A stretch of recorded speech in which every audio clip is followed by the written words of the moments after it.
Dork in Disguise, Chapter 8. Mr. Hooton walked into the classroom and took something out of his pocket. He pushed his thumb into the end of it, and a loud shriek blasted from it. Jerry jumped in his seat. Several people screamed. Everyone covered their ears. Mr. Hooton grinned and turned off the noise. Gets your attention, doesn't it? Geez, Mr. Hooton, either Kim or Cat Henley said several rows back. Give us a warning, will you, before you ruin our eardrums? What made that noise? Asked the other Henley sister. It's a stimulus, said Mr. Hooton. We're going to be talking about stimuli. Actually, this particular stimulus is called a shrieker. You can carry it with you. If you're attacked, you just push this button. Why do you think it works? Brenda raised her hand. It draws attention. It sure does, Mr. Hooton said. He held up a small device. A stimulus is any change in the environment around an organism that produces a response. What was your response? He jumped. Jerry said, about a foot in the air, Mr. Hooton said, grinning. You should have seen it. You all looked pretty funny. But you're right. A response is an action. He looked around the room. What would be another example of a stimulus? The smell of popcorn when I walk into a movie theater, Cat Henley said. What's your response? My mouth waters. Terrific, Mr. Hooton said. Someone give me another example. Sunlight, Chad Newsom responded. Explain. Plants grow toward the sun. Excellent. Another stimulus Jerry thought, is Cinnamon O'Brien. She makes my heart pound hard. Jerry thought again how glad he was that Cinnamon, Gabe, and Craig weren't in Mr. Hooton's class. It would have been awfully hard to pretend that he wasn't interested in science. He wasn't sure about Tony, who was in his class. He didn't know if Tony would report back to the others. Tony was pretty quiet, though, so maybe Jerry wouldn't have to worry about it. After class, Mr. Hooton asked Jerry to stay behind for a minute. Jerry, he said, after the rest of the class had left, Miss Robertson and I are coaches for the 6th grade science team. We'd like you to consider joining. What is it? We study many different aspects of science, quiz one another, and compete as a team against other schools. Our first competition will be held in a few weeks, so we have to get started. It's a lot of fun. Who else is in it? Jerry asked. So far, just the Henley sisters. Of course, Jerry thought. Brenda had said they were very smart. Besides, they were each about as dorky as a person can get. It takes one to know one. I'm going to ask Brenda McAdams to join the team, Mr. Hooton said, and we'll ask Chad Newsom, too, and a few other students. He paused a moment, then said, You don't need to give me an answer now, but think about it. You'd be an asset to the team, and you'd like it. We have a good time. I'll think about it, Jerry said. Mr. Hooton nodded and smiled. See you tomorrow. Out in the hall, the Henley sisters were waiting. Kim Henley asked, Are you going to join the science team? Mr. Hooton said he would ask you. We're all going to have a great time. Kat came up behind her sister. We'll cut those other teams down to size, won't we, Jerry? We don't even know yet whether he's going to join, Kim said. Why wouldn't he join? Kat asked. How should I know? Kim replied. Why don't you ask him? He's standing right there in front of you. Why wouldn't you join? Kat asked him. I'm not sure, Jerry said. I'm thinking about it. Chad's joining, Kim said. Oh, Jerry said. Good. We'll see you. She hurried down the hall before either sister could say any more. He needed time to think anyway. He walked down the hall, mulling over his problem. He really wanted to be on the science team, But could he be on the science team and still pull off his cool disguise? It would be dangerous. Cinnamon seemed to like him. The thought made him a little dizzy.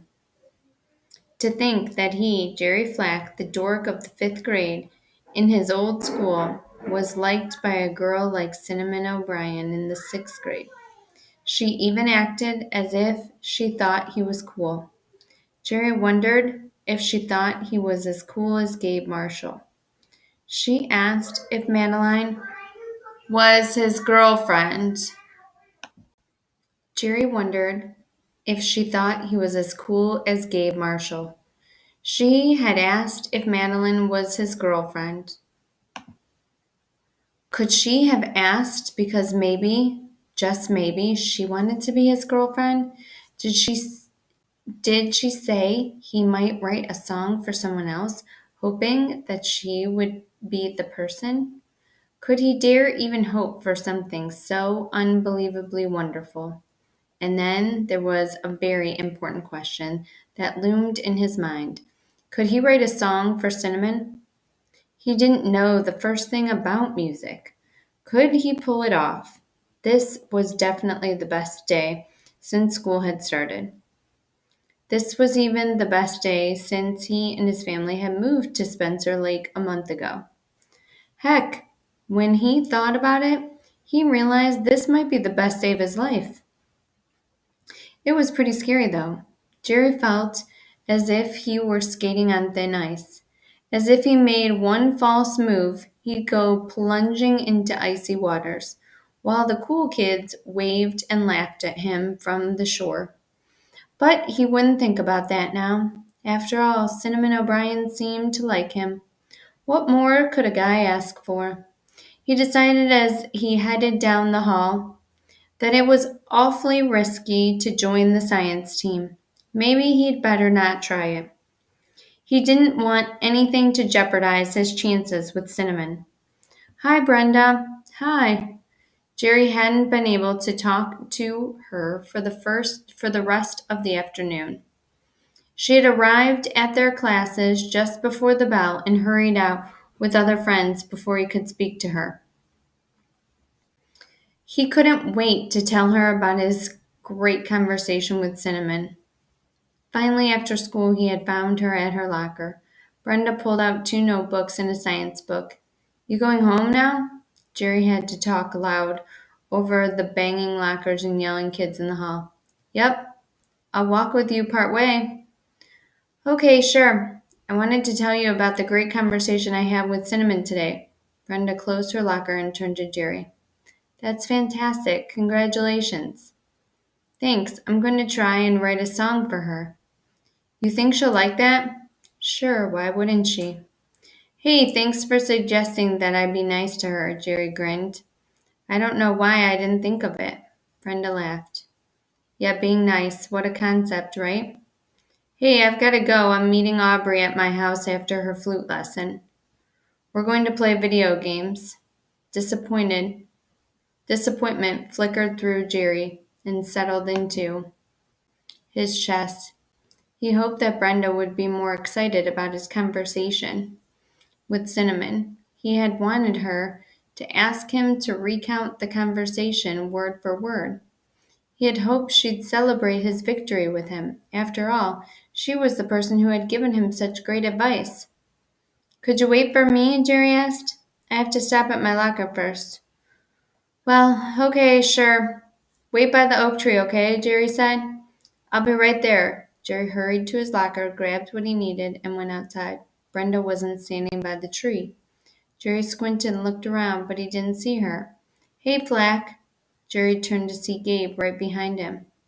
I thought you were sick, Jerry said. School's out, Gabe said, grinning. So I'm suddenly feeling better. Jerry thought he had a lot of nerve showing up at school after being gone all day. What if a teacher saw him? Have you seen Cinnamon? Gabe asked. Jerry's heart stopped. No, not since school was out. Hey, Gabe. Jerry. Jerry squinted and saw blurry Cinnamon and fuzzy Robin gesturing to them at the corner of the building.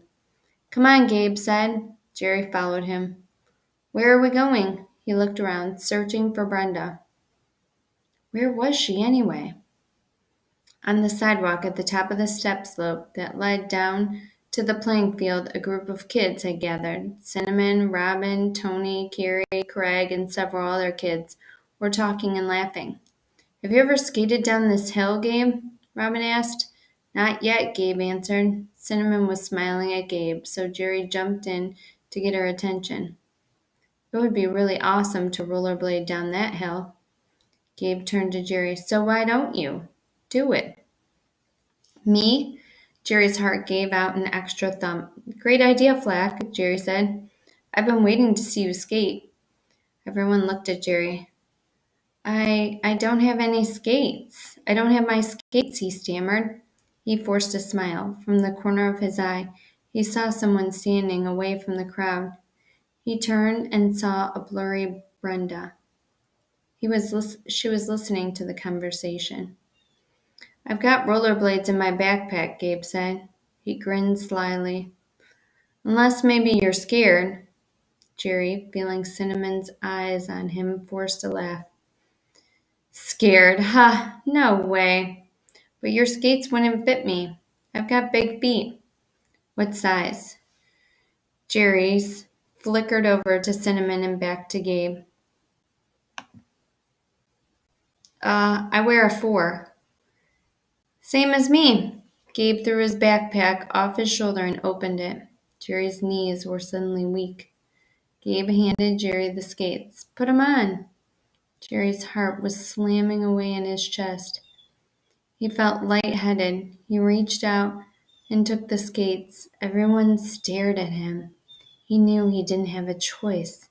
He would lose face if he didn't rollerblade down the hill. He had to do it, even if he was killed in the process. Okay, it came out as a whisper. Craig clapped. Cool. This'll be good, Robin said. Jerry sat down and put on the skates. He heard a cough and looked up to see Brenda edging nearer. She looked horrified. He stood up and stepped carefully to the very edge of the hill. It was a long, steep hill.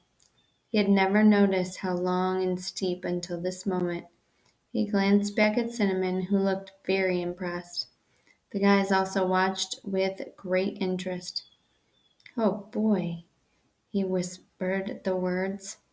He took a big breath, knowing it might very well be his last, and pushed off the edge of the hill. His knees bent slightly. He jerked to one side and the other, and he picked up speed, his arms flailing wildly. Then a miraculous thing happened. Heading down the hill, he heard a voice in his head. It wasn't an angel's voice, but it was just as wonderful. He remembered reading a physics book he had checked out of the library several months ago.